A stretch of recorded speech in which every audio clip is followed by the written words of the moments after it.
All right, Chris. So you put another list together for us.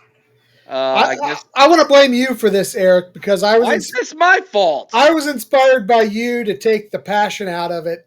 So buddy? I came up with something that I just typed the numbers in the computer and let the averages come land where they may. I have you know I did not make your algorithm for you. So You did explain to not. explain to everybody what you're doing and how you Okay. did it before we jump into this because I'm going uh, to be crucified. Yes, I understand this. yes, you are. And understand me. Understand if this was me, this is not the list I would have chosen. Well, maybe until we get to the top three, it would have been the list I chose. But those top three, Not in that order. I don't think the computer necessarily did me any favors. No, it However, so just a real quick rundown. Of course, obviously, Ohio State has had 25 coaches in their illustrious history, if you count Luke Fickell's interim term as head coach. I do. I do as well. So during that 25 years, or what I did was I went out and I took into account wins, wins, total losses, total overall winning percentage. I also applied this to the conference and to that team up north, their performance against that team up north. All three of those categories. There were also additional categories for bowl wins and losses, categories for conference championships, national championships, of course, and bonus points given for Heisman Trophy winners. So in each of these categories, everybody was ranked, with the exception of the bonus categories, everybody was ranked 1 through 25, or 25, yeah. 1 through 25, 25 being the best. So I'm just going to do a quick rundown. We're only going to dive into the top five because that's where everybody's going to I actually crucify me. have all 10, brother. Do you have all 10? I have all Okay. 10 if you want them. If you got all 10, let's go ahead and run all 10. All right. So let's start off at number 10. And a lot of people may think this guy belongs a little bit higher because he does have a national championship, but that is one, Paul Brown. Paul Brown, of course, coached the first title in 1942. He had a 685 overall winning percentage. 1-1-1 versus that team up north. Huge role in football in Ohio, but as far as his Ohio State tenure, we've got him in at number 10. I don't think there's a whole lot of people who's going to disagree a lot with that. I do. Okay, well, they're wrong. You're already making people mad, Chris. Yes. That's okay. What are you? Wait a second. The dude literally is why the Cleveland Browns and the Cincinnati Bengals exist. What does that have to do with Ohio State football? Everything! It has everything to do with Ohio State football because without Ohio State football, you would have neither one of those. Then Okay, but what does the Cleveland Browns or the Cincinnati Bengals have to do with his performance at Ohio State? Nothing. Exactly. Move on. What? No, wait a minute. Go ahead. Wait a minute. And then number two. This is true. This is a quote from him. Okay. Because of World War II, which he had to leave, right, and be a part of that. He didn't have to leave. He chose to go to the Armed Forces and go up and coach the team at the Armed Forces Center. He is quoted as saying that the greatest job he ever had was Ohio State. Okay. There is a world that exists where Woody Hayes never happens because Paul Brown wins about 15 national championships at Ohio State. But did he? No, he didn't. But you have to respect the fact that he was the first one, too. I do respect that, Eric. I completely respect that. You lose complete respect of them when you look at number 9 coming up. That's all I'm saying. That's not my fault. That's the computer's. I don't even know if I would have had this guy in the top 10. Hummus hero, you're preaching my language. All right, so here we number go. 9. You ready? Yeah, number 9 is John Cooper. So, obviously Coop's tenure in Columbus is going to be best known for mediocrity and disappointment. 2-10-1, obviously, versus that team up north. An abysmal 3-8 bowl record. He was at a 715 winning percentage overall. Not bad, but he dipped to under 700 when you got inside the conference. Not good. So honestly, how is he ahead of Brown then? I will tell you, a lot of these guys got either hurt or helped in the longevity scores, in the fact that they may have more wins, because we did overall wins. Some people, and we're going to discuss this later when people get ready to crucify me, some people got hurt by their longevity in the overall losses. So that is how Cooper got in there. All right. I mean, you look at it, he coached the second most games in Ohio State history. So before you go any further, Chris, and Okay. you're getting roasted in the chat. Tyler And has I'm a okay question. with that. I mean, this was the computer. It was the algorithm. Tyler, feel free to ask your question. Go ahead, Tyler. Yeah. So if you guys have a question for Chris on any of this, feel free. Yeah. So, all right. So I know what you're saying is the algorithm takes all the emotion out of it, which gives you some surprising answers depending on how you set your algorithm up. I get it. I understand it. Same thing happened for me a couple weeks ago with the wide receivers. All right. So, okay. this is you got to have to educate me here on this one. Go for it. Okay, we got Howard Jones coming in next. Now, Howard Jones is going to be one of those guys who benefited somewhat from the short tenure. He only had 1 year as head coach, and that was way back in 1910. He went 6-1-3 overall. And his biggest win wasn't even a win, Eric. That's the thing that kills me. His biggest win was a 3-3 draw over that team up north, which raised Ohio State's record at that time to an illustrious 0-10-2 versus Michigan.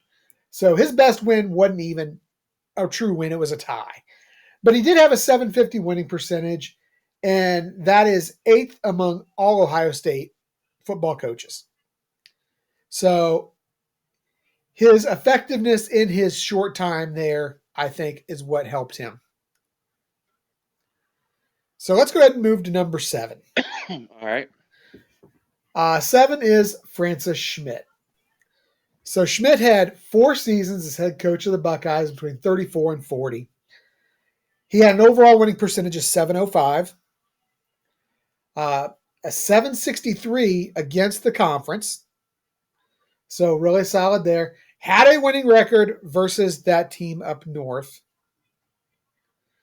And then his best victory, of course, included a 34-0 shellacking of that team up north, which was, to that day, the biggest victory Ohio State had ever had over their arch rival. He also additionally added 2 conference championships over his 7-year tenure. So that's got him slid in at number 7. So I think that's solid. Yeah, Tyler's question for you, Chris. If all of this was under the current format of the playoffs, would that change this list any? Meaning, how much of that could change? So much could change by air, because if you look at a lot of these guys, you talk about a Francis Schmidt, you talk about a Paul Brown, you talk about a Howard Jones, and another guy we're going to talk about a little bit further up on the list in Carol Widows. These are guys who played under a system where we didn't have bowl games at the time, Eric. You took your end of your year, and then the AP basically voted on who was the national champion. Yeah.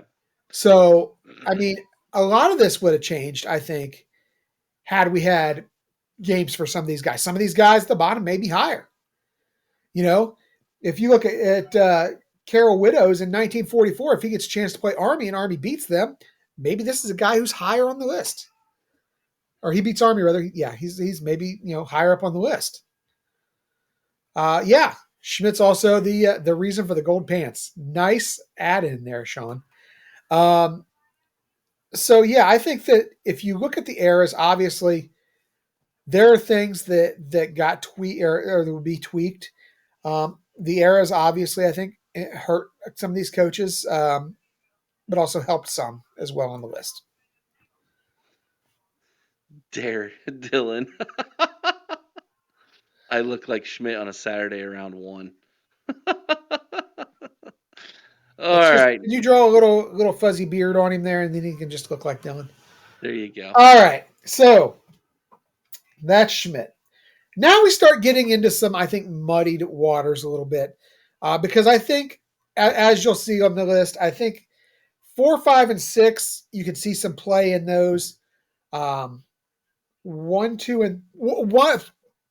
I'm not going to get in there yet because when we get to 1, you'll realize just how wrong it is. Okay, so number 6, Earle Bruce. Most of us remember starting to watch football under Earle Bruce. And he had a pretty solid career, 81, 26-1 at Ohio State. Respectable 770 winning percentage. He was 5-4 versus Michigan.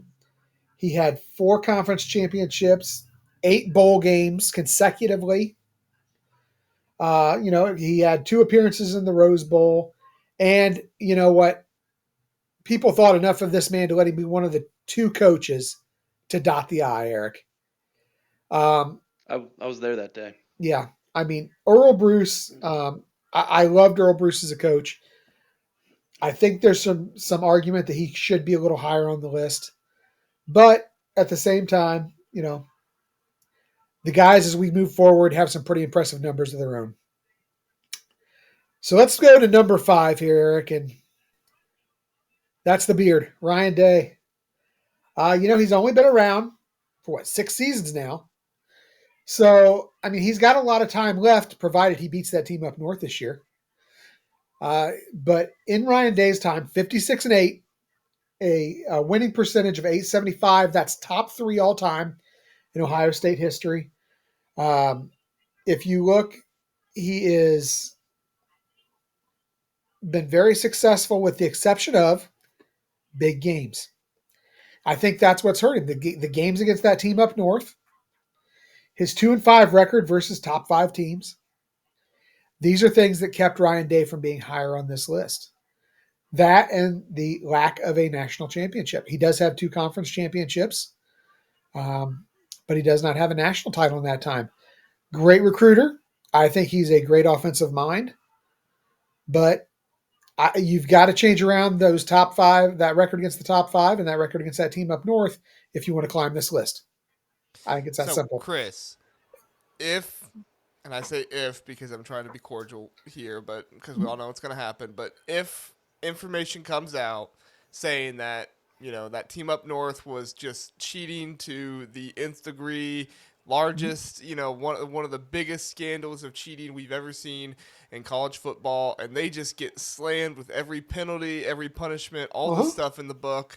I've been on record here saying that I've been told, and I think that's going to happen. I've not swayed from that. If that comes out, say he does move up, yes. I was going to say, because at the end of the day, I'm no Ryan Day apologist, but I just think we have to be real and looking at this and say, no, I mean, legitimately, Michigan cheated.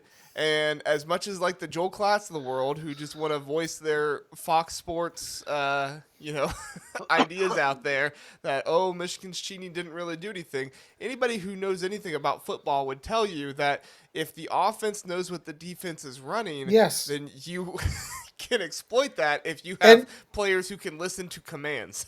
I don't disagree with that, JR. And if you look, not only myself, but I mean, in the algorithm itself, if you take away those 3 losses that Day has, he's got enough points to jump at least one of the guys on the list. Maybe. Well, I'm not going to say 2. If you take away the 3 losses, or if you take away 3 wins. Well, you're not going to give him 3 wins. It's that simple. Right. They're not going to get those wins. They're not going to get those wins. But if they have to vacate those, he won those games, if he won those games, all of a sudden, I think he's competing for a top 3, maybe, or at least top 4. But Yeah. All right. Before you go any further, Chris, there's some questions in the chat. If you would explain the algorithm again and how you came up with Okay. this list. So what I did, I took categories, and there's several categories, beginning with games coached, the number of games coached, the number of total wins, number of total losses, number of or winning percentage, overall winning percentage. I then applied that to the conference with total conference wins, total conference losses, and total conference winning percentage. And then total wins versus that team up north, total losses versus that team up north, and total winning percentage versus that team up north. So Ryan Day really, for instance, got slammed in two categories there because he's got a poor winning percentage and poor total losses versus that team up north, which is why I'm saying if we take those away, that completely changes, his point stature. Additionally, we took conference championships into account. We took in national championships into account. And everybody in those categories was ranked. And I'm sorry, we took total bowl wins, total bowl losses into account. And then we ranked everybody 1 through 25 on those. I'm sorry, 25 being the best, 1 being the worst. Okay. Then anybody who coached a Heisman Trophy winner got an extra point for each Heisman Trophy winner they coached. So that is just how that broke down. We plugged all the numbers in. We got a total number of points for each coach. And that is how the rankings came out. It's about to get very. No, we got one more before people start truly hating me. No, I think it gets interesting now. I'll just be honest. So yeah, and this is what I said. 4, 5, and 6 have an argument for reorganization. They really do. All three of these guys. Number 4, we've got Carol Widows. So for those of you who don't know who Carol Widows is, he was the top guy at Ohio State for 2 years in 44 and 45. This is the guy who stepped in when Paul Brown went to go coach up at the military institute up there. So 2 seasons, he went 16-2.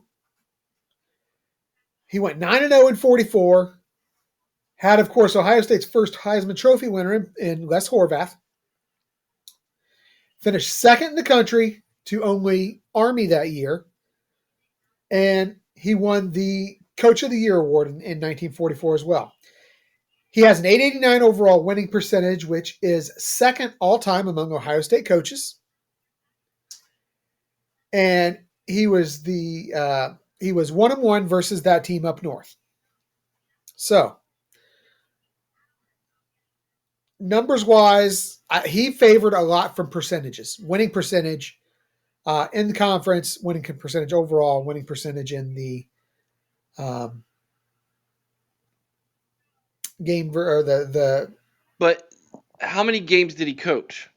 He coached 18 games. He went 16-2. So how can you look at winning percentage when you've only coached 18 games? Again, Eric, and give him the top score from that.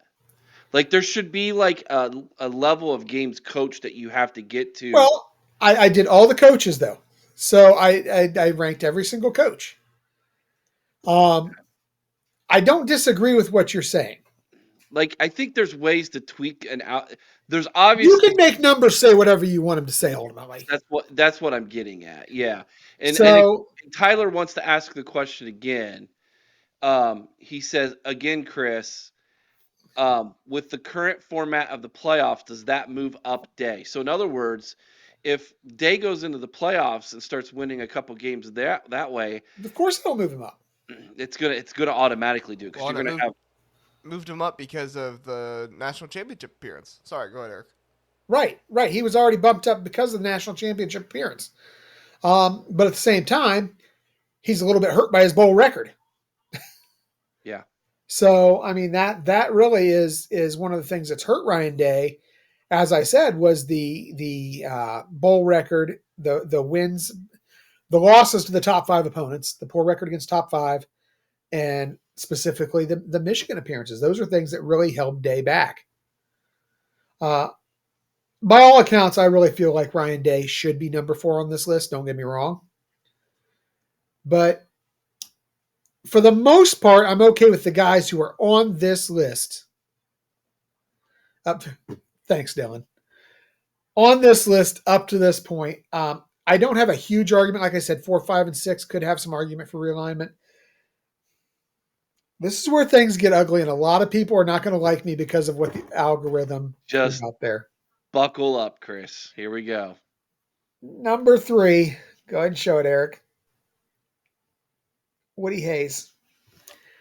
I don't agree with this. Woody Hayes is my first choice as the guy. He is the icon of Ohio State. Make no mistake about it. But he came in at 195 points on this algorithm, which was less than 2 of the other coaches. He is the standard, make no mistake. 13 conference championships, 5 national titles. 3 times he's coached Heisman Trophy winners. No one has coached more games or won more games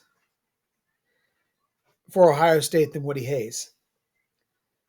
At the same time, nobody has lost more games for Ohio State than Woody Hayes. So that's where he gets hurt with the longevity. The longevity hurt Woody Hayes in this algorithm. And it's Jeremiah, I agree. He deserves to be number 1. He should be number 1. I hate this algorithm at this point when it came down to this. But yeah, the longevity hurt him because he had more losses to Michigan, a lower winning percentage versus Michigan, had more losses, which affected his winning percentage overall. But anyhow, Woody Hayes came in at number 3. So go ahead and get your pitchforks and torches and head towards my house. That's okay. I'm willing to accept this. It's not my fault. It's the computer, but you know what? I'm the one who started this whole misguided list. We're just going to the house to burn your computer alive. Not you, just the computer. I'm fine with that. You know what? I'm willing to sacrifice the computer. It's okay. It belongs to the city schools anyhow. Yes. Yeah. Okay. They'll just get you a new one, right, Chris? No. So, number 2.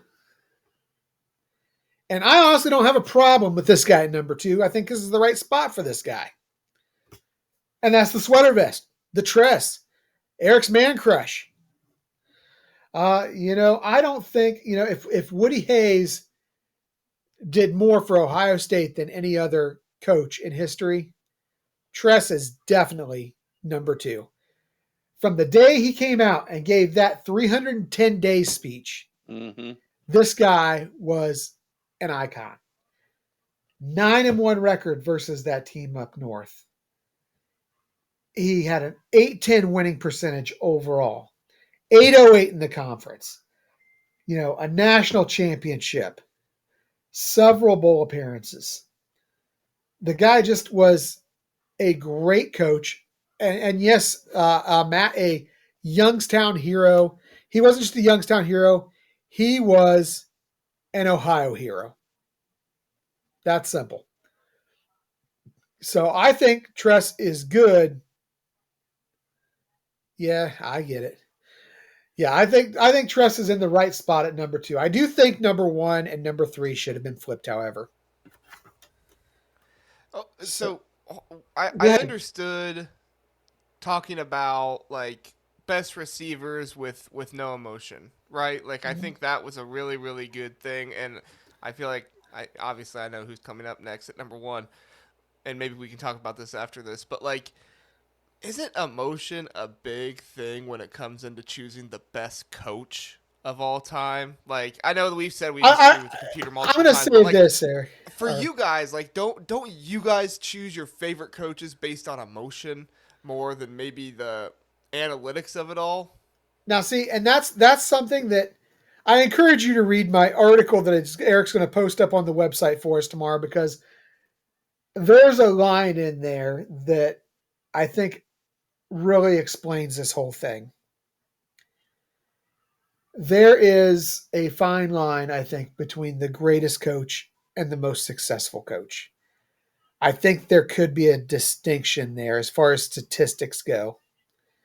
Um, Although you might argue that the number of national titles made Woody Hayes both. But at the same time, it's hard to argue with the success had by one Urban Meyer. So Urban Meyer comes in at number one on the list. Uh, you know, and no disrespect to Urban Meyer, but I do feel that this is Woody's spot if it was my personal choice. But statistically, you look at it, the guy had the highest winning percentage, or I'm sorry, the second highest, no, highest overall winning percentage, second highest in the Big Ten. There was a coach that had coached for one season and had a perfect Big Ten record. That's not, you can't do But that. again, I know that's what you're saying, Eric. But statistically, he had the second greatest Big Ten winning percentage. He was completely dominant versus that team up north, going 7-0. I mean, obviously, he was second in the number of wins there to Woody Hayes. First in losses because he didn't. You know, he had 3 conference championships. He has a national title to his credit and should have had 2. Thank you, Gene Smith. I mean, it's hard to argue with the success that Urban Meyer had. So I can see statistically why the algorithm put him there. But at the same time, if you, and Matt, you're not wrong. Urban was not exactly the kindest guy in the world. He was not the most personable. He was not the friendliest, and I don't know that he was the most pleasant to be coached by. I'm sure there's a kicker in Carolina who would tell you he was Jacksonville, who would tell you he was not exactly the most friendly character. I don't know that was reported accurately. But I would also say this. Nick Saban wasn't the nicest guy in the world either. No, he wasn't. Bill Belichick is not the nicest guy in the world. But you know what? Just like Urban, they win. So there it is. The top 10 coaches statistically by this algorithm. We need to check Chris tomorrow morning, JR, to make sure he's okay tonight. I already see people asking for his address in the chat. So. Okay. So obviously, I think the algorithm that you created, and here's what's interesting about when you do this, and I highly recommend anybody. It's a lot of work, and which is why I haven't done one since. I could have put benchmarks in there for certain numbers of games coached, things like that. But I wanted to include all 25 guys. But if you just go into it and say, here's what I want to look at, here's how I'm going to look at it, you create that algorithm, and then you start plugging the information in, it does give you some surprising results. Yeah. Like, I'm sure when you were done, you were shocked when Woody Hayes came out at 3rd. Oh, absolutely. I would say that, like I said, I don't think the list was that far off. And I could see the argument that you were trying to make for Paul Brown. I do. But I don't think that the system was that far off, with the exception of, I think, 1 and 3 got flopped. Maybe 4 and 5. And this brings up a lot of really good conversations. So, like, for instance, eras. Absolutely played an impact. You have absolutely played a hand in that. You have coaches who coached an era where the only bowl game was the Rose Bowl. You had one coach that won bowl games yet. Yes, yeah. So, like, that really changes the dynamic. I mean, you would have to coach 15 seasons back before the 1940s to come close to what Ryan Day has done number-wise as far as the games he's gotten to coach Yeah. in 5 seasons. Right. Because they only played like at times 7 or 8 games a season. That was it. That's all you played. Uh-huh. Sometimes they didn't start the season until October. Go look at the schedules. Oh yeah. It was wild. They would start the season in October and they were done in the middle of November, and that was football season. Could you imagine? We lived through that with COVID. It about killed all of us. Yeah. Yeah. And I mean, there's so many different things that affected, and you could, I could have taken it even farther and went down to divisional championships inside the Big Ten under the conference championship, but that didn't come along until That didn't come along until until Urban 20 showed up. yeah 20 I was gonna say 2010 2012. So, and Troy brings up a good point. You couldn't even go to a back-to-back Rose Bowl Right. games for a while. Right. So there was a lot of hamstringing that happened. And so how do you gauge that? So for instance, let me give you a perfect instance here. In the era we're about to enter, there's a world where John Cooper might have won a couple national championships. Absolutely, because it was just Michigan and he struggled at times in bowl games. He was 3-8 I think overall in bowl games, so he wasn't great in bowl games. I think the 96 team and the 98 team I think both win the title. Probably go on to win national championships. Michigan was probably cheating back then too. Let's be honest. You would know, JR. You would know. I'm positive. What were your sources back in the 90s when you were when you were like 8 years old? Yeah. He wasn't JR then, he was just junior. Yeah, that was I'm trying to think of a different nickname for myself back then, but I got nothing. So, JR with nothing in the know, I guess would be my nickname back then, cuz I was more concerned about being an insider for my little league baseball team than I was about Ohio State football.